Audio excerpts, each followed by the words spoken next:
Praise be Jesus and Mary.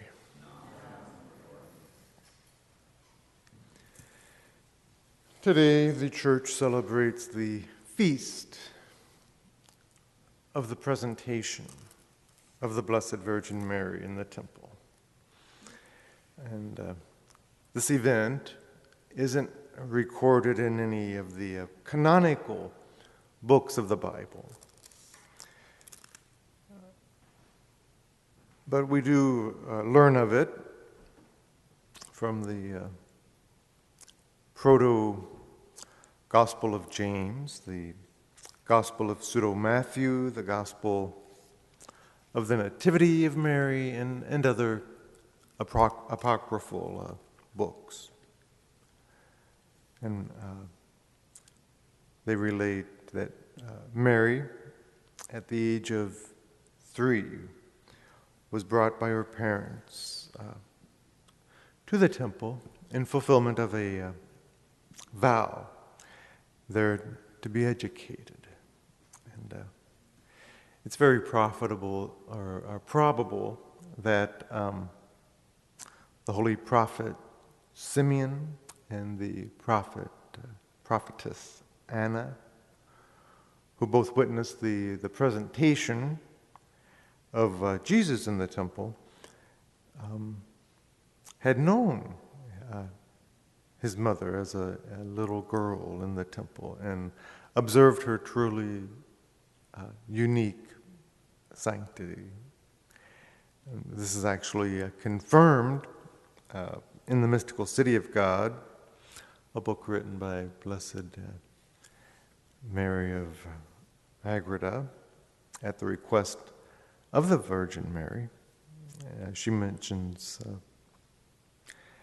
that God preserved St. Anne from conceiving all those years in order to inspire her and St. Joachim to make a vow that they would present their child to God in the temple at the age of 3.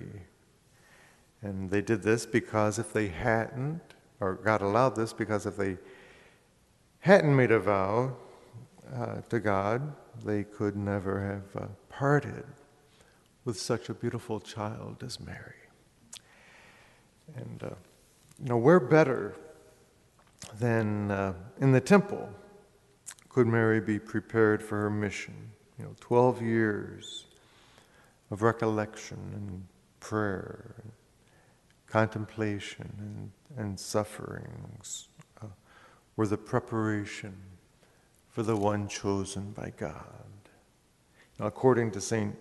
Jerome, Mary's day in the temple would have gone something like this. From dawn until 9 in the morning, she prayed. From 9 until 3, she applied herself to manual work. Then she turned again to prayer. She was always the first to undertake night watches, the one most applied to study, the most fervent in chanting the Psalms, the most zealous in works of charity, the purest among the virgins, her companions, and the most perfect in the practice of every virtue. From the day Our Lady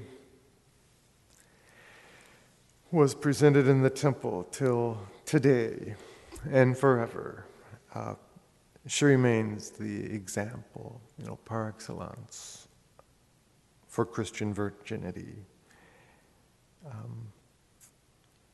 After her, we know will come countless legions of virgins consecrated to the Lord, both religious and lay alike, engaged in the charitable works of the church in the world. Mary will be their eternal model and sure guide on the path of perfection.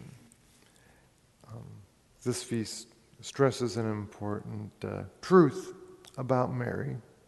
From the beginning of her life, she was dedicated to God. She herself became a greater temple than any made by hands. God came to dwell in her in a marvelous manner and sanctified her for her unique role in God's saving work. At the same time, the magnificence of Mary enriches her children.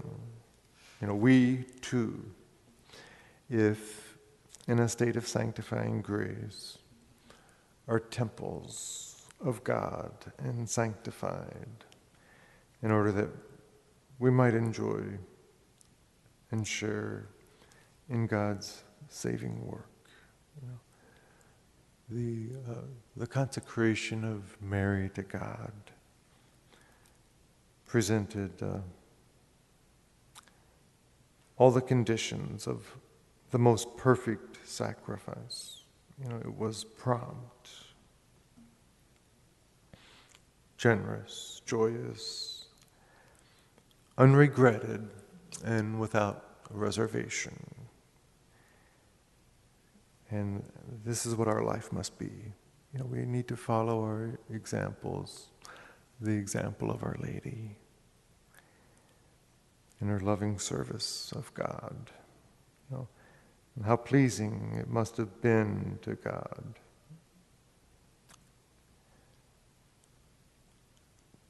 and we too can please Him by following Our Lady's example. May the Marian consecration of ourselves to God be made in this same way, under her patronage, assisted by her powerful intercession and united with her indescribable merits. Then we too can be looked upon by our Lord